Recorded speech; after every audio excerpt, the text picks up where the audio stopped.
Mayno ang Panginoon. Ang mabuting balita ng Panginoon ayon kay San Mateo.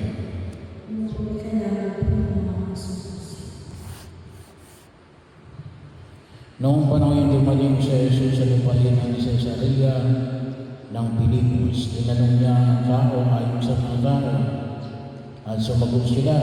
Ang sabi ko ng ilan ay si Juan Bautista kayo. Sabi naman ng iba, si Elias kayo. At may nagsasabi pa, si Jeremias kayo o isa sa mga propeta. Kayo naman, ano ang sabi ninyo? Sino ako? Tanong niya sa kanila.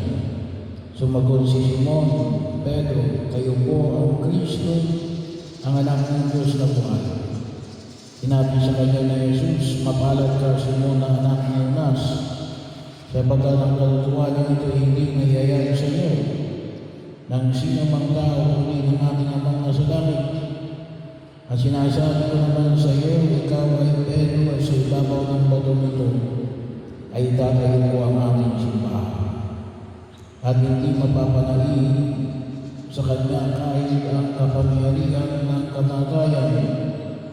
Ibibigay ko sa iyo ang mga susi ng kaharian ng langit.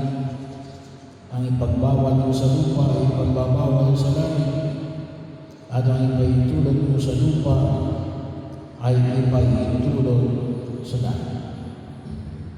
Ang mabuting balita ng Panginoon.